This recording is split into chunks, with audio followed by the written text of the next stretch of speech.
Good morning, सुप्रभात, केम छो, सलाम। उम्मीद है आप सब लोग बेहतर होंगे, अपना ध्यान रख रहे होंगे। दरअसल क्या होता है कि हम कई सारे लोगों को बहुत सारी सलाहें भी देते हैं। ठीक है, कोई हमसे कुछ पूछता है कि क्या करें भाई, तो हम बतला देते हैं कि भाई ऐसा ऐसा कर लो, है ना, इससे ऐसा होगा टाइप से। ठीक है, मैं देखता हूँ कई लोगों को, मैं देखता हूँ कि वो दूसरों को तो बहुत सारी सलाहें देते हैं, लेकिन उन सलाहों में से कितनी वो खुद पालन करते हैं, ये बड़ा एक क्वेश्चनेबल थिंग होती है। मतलब मेरे एक परिचित हैं, वो उनसे आप किसी चीज़ पर ओपिनियन मांगो, आपको वो ओपिनियन दे देंगे, लंबी चौड़ी राय पकड़ा देंगे। अगली बार आप उसी चीज़ पे दोबारा उनसे ओपिनियन मांगो तो अगली बार वो अलग ओपिनियन देंगे उस पर। वो हर 15 दिन में अपना विचार चेंज कर लेते हैं, पूरी की पूरी अपना जो है वो लॉजिक पूरा बदल लेते हैं वो। ठीक है, और उससे जो आदमी ने सेम चीज के लिए उनसे 2 बार सलाह 3 बार सलाह ली होती है ना, तो वो आदमी समझ जाता है कि भाई इनसे सलाह लेने का कोई मतलब नहीं है, क्योंकि आज इनका मूड ये है तो आज ये बतला देंगे, कल मूड कुछ और है तो कल कुछ और बतला देंगे। आपको लाइफ में बहुत सारे लोग ऐसे ही मिलेंगे। आपको किससे सलाह लेना है, ये बहुत इंपॉर्टेंट चीज है कि कौन अपने फील्ड का एक्सपर्ट है, किससे सलाह लेना चाहिए। हम कि नीट के लिए हमें जो है वो कहाँ पढ़ना चाहिए, क्या करना चाहिए, कि किस तरह की क्लासेस को ज्वाइन कर लें हम। ठीक है, क्या होगा, क्या मैं कोटा चला जाऊँ, क्या मैं जो है लोटा चला जाऊँ, मतलब कहीं तो भी, मतलब ठीक है, मतलब कुछ भी सलाह लेने के लिए हम किनसे पूछते हैं, हम उनसे पूछते हैं जो कुछ अचीव नहीं किए होते हैं। मोस्टली लोग आपको वही मिलेंगे आपके आसपास, या जो अचीव भी किए होते। तो हर एक व्यक्ति का अपना एक अलग अलग तरीका होता है। जैसे मुझे अब अचानक से जो है बहुत सारे बच्चे मुझे मैसेज भी करते हैं, टीम के पास ही ऐसे ईमेल आते हैं कि कई बच्चे जो है इस साल जो है वो बड़ी संख्या में बच्चे कोटा चले गए। कोटा जाके उन्होंने कुछ नई खुली हुई कोचिंगों को ज्वाइन किया, जहां जिन्होंने बहुत तमाम प्रचार प्रसार किया, बहुत हल्ला किया, और उन कोचिंगों में क्वालिटी का बहुत बड़ा इशू हुआ और वो बच्चे जो है वो बड़े सफ़र कर रहे हैं। अब उनको समझ नहीं आ रहा है कि अब हम किस मुंह से बताएं घर वालों को, किस मुंह से बताएं किसी को हम, और अब समझ नहीं आ रहा है कि अब हमें करना क्या है। ठीक है, कुछ इतने डिप्रेस है कि उन्होंने मुझे लेटर में लिखा कि सर जो है, मैसेज में लिखा कि सर मुझे तो लगता है मैं सुसाइड कर लूँ, क्योंकि घर वालों से बहुत लड़ झगड़ कर पैसे करवा के किसी तरीके से यहाँ आए थे कि भाई यहाँ पे हमारा जो है वो एक कोचिंग खुला है नया, उसमें ज्वाइन करेंगे, फ़ायदा होगा, लेकिन अब जो है हमको डर लग रहा है, अब तो हमको क्या होगा सर हमारा, हम तो अच्छे खासे आपसे पढ़ रहे थे, छोड़ के हम यहाँ से वहाँ चले गए। बात ये नहीं कि आप मुझसे पढ़ रहे थे, किसी और से पढ़ रहे थे, कहाँ पढ़ रहे थे, बात ये है कि आप केवल इन्फ्लुएंस में काम किया। आपने अपने कंफर्ट जोन को, अपने लिमिट को आपने जो है वो सोचा नहीं आपने कभी कि इस लिमिट से मैं बाहर निकलूंगा तो क्या मैं उस नए माहौल में अपने आप को एडजस्ट कर पाऊंगा। एक लड़की ने बच्ची ने बताया कि सर मैं ना एक हॉस्टल में गई रहने के लिए, एक पीजी कहीं पर गई मैं रहने के लिए, तो वो जो भाभी हैं, उन भाभी का एक उनके घर में उनका भाभी का भाई भी घर में रहता है और वो मुझे छेड़ता है। हॉस्टल में कोटा की बात बता रहा हूं, किसको बताओ, समझ नहीं आता है। तो मतलब फिर माहौल अच्छा नहीं, बहुत सारे, मैं कोटा के बारे में नहीं जानता हूं कुछ, इसलिए मैं उस पर कोई टिप्पणी नहीं करूं। मैं यही बोलूंगा इसमें कि कई बार क्या होता है कि हम किन लोगों से इंटरेक्ट कर रहे हैं, क्या हमारे आसपास है, उस माहौल से बहुत फर्क पड़ता है। ऐसा नहीं है, कोई भी जगह, चाहे कोटा हो, चाहे दिल्ली हो, चाहे भोपाल हो, चाहे मुंबई हो, कोई भी जगह जो है वो 100% अनसेफ नहीं है और 100% सेफ नहीं है। ये डिपेंड करता है आपसे कि आप किस वर्ग में किन लोगों से आप इंटरेक्ट कर रहे हैं, उस पर निर्भर करता है। किस तरह के लोग आपके आसपास पढ़ रहे हैं, उस पर निर्भर करता है ना।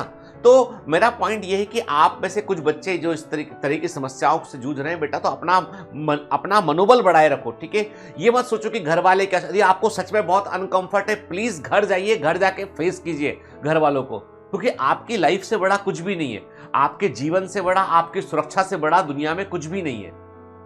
इतना मत संकोच करो कि अपने घर वालों को ही बताने में संकोच हो रहा हो। अरे 4 बातें बोलेंगे, डांटेंगे, कुछ बोलेंगे तुमको, लेकिन यह है कि आप सेफ रहोगे ना। आप तो बच्चे हो, आप तो जो है भविष्य हो, आपका सेफ रहना बहुत जरूरी है।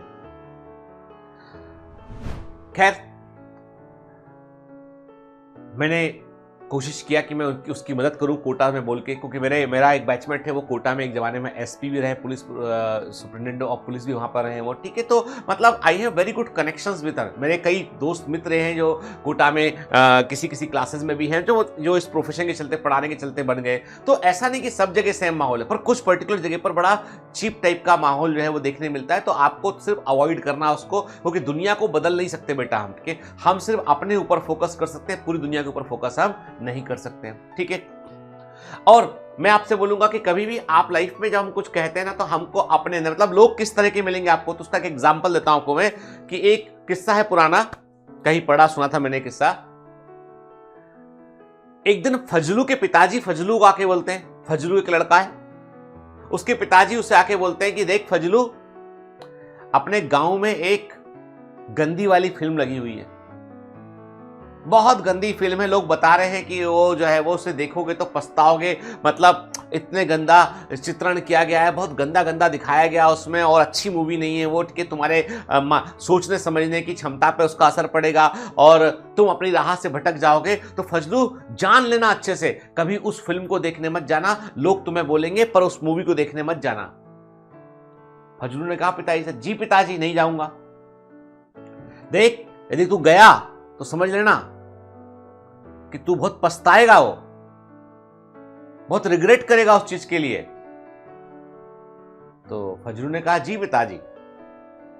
अब 4-6 दिन के बाद फजलू के मन में बात आई कि यार पिताजी बोल रहे थे कि ऐसी गंदी वाली फिल्म है, दोस्त लोग बोल रहे थे देख के तो आए एक बार जरा, चलो चलते हैं देखने के लिए।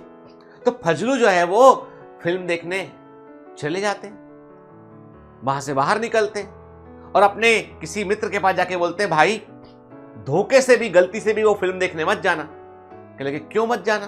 बोला नहीं बहुत पछताएगा तू, बहुत दुख होगा तुझे, दर्द रहेगा तुझे, और तू वहां वो देखेगा जो तुझे देखना नहीं चाहिए था। पिताजी ने भी यही बात की थी मुझसे कि तू वो वहां देखेगा जो तुझे जिंदगी में देखना नहीं चाहिए और तू पछताएगा बहुत। पिताजी सही बोल रहे थे, मैं गया और मैं वो देखा जो मुझे देखना नहीं चाहिए था और मैं बहुत पछता भी रहा हूं, मैं दर्द भी काफी हो रहा है मुझे। तो वो दोस्त पूछता भैया कैसे, हुआ क्या, पूरा किस्सा बतला। बोलने लगे देखो वो फिल्म देखने के लिए मैं जब गया अंदर तो मैं बैठा था, तो मैंने क्या देखा, मैंने वो चीज देखी जो मुझे नहीं देखना चाहिए था। मैंने देखा मेरे पिताजी जो है 2 सीट छोड़ के आगे मेरे पिताजी बैठे हुए उसमें, तो पिताजी से मेरी नजर मिल गई। पिताजी वहां से उठे और बोले कि चल बाहर आ फजलू। बाहर आके वे जो है वो मुझे उन्होंने दे धमादम डंडे से मारना शुरू किया, जब तक कि रोम रोम दर्द ना करने लगे तब तक मारते रहे वो। मैं पिताजी से पूछा कि पिताजी तुम यहां कैसे आ गए? बोला मैं तेरे को ढूंढने आया था कि तू कोई मूवी तो देखने नहीं गया है, इसलिए तेरे लिए मैं अंदर आया हुआ था और तू पकड़ा गया। तो फजलू बोलता है कि पिताजी बोले थे कि जो नहीं देखना है वो तू वहां देखेगा, तो मैंने पिताजी को देखा, मुझे वहां पिताजी को नहीं देखना चाहिए था और दर्द हो रहा है, पछता रहा हूं क्योंकि पिताजी ने बहुत जम के पिटाई लगाई। ये कहानी है, दुनिया पूरी ऐसी ही चल रही है। एक है फजलू, एक है फजलू के पिताजी। कहते हैं कि तू मत करना और खुद करते हैं, दूसरे को देते हैं ज्ञान और खुद वही वाला काम करते हैं जो नहीं करना चाहिए था। दुनिया पूरी ऐसी है, फजलू और फजलू के पिताजी के बीच में दुनिया घूम रही है। तो हमको वैसा नहीं बनना, ना तो हम फजलू है ना फजलू के पिताजी हैं। हमको जो है वो अपना एक मैंने कहा ना आपसे, क्या चीज सही है क्या गलत है, ये सब कुछ टाइम के रिस्पेक्ट में होता है। सही समय पर सही चीज करोगे तो हमेशा सही होगी वो, ठीक है। Timing is the most important thing in your life, क्योंकि जीवन भी टाइम स्टैंपिंग के समान चल रहा है कि इतने समय साल पढ़ोगे, फिर नौकरी करोगे, जॉब करोगे, शादी होगी, है ना, बच्चे होंगे, ओल्ड हो गए, तमाम सब चीजें अचीव करोगे, है ना, फिर जो है वो एक दिन नहीं रहो, सब ये टाइम स्टैंपिंग पूरा चल रहा है। समय काल, सही समय काल का चुनाव कीजिए। जो 15 साल में प्रेम कर रहे हैं, घर छोड़ के भाग रहे हैं, वे टाइम स्टैम्प को डिस्टर्ब कर रहे हैं। जो 15 साल में पढ़ाई कर रहे हैं जमकर, 25 साल में प्रेम कर रहे हैं, they are on the right track, सही टाइम फ्रेम पर है। तो प्रेम कभी दुश्मन नहीं है, दुश्मन है टाइम फ्रेम के अगेंस्ट जाना। उम्मीद है आप मेरी बात समझ रहे होंगे। चलिए आज इतना ही। Have a great day, all the best, bye bye.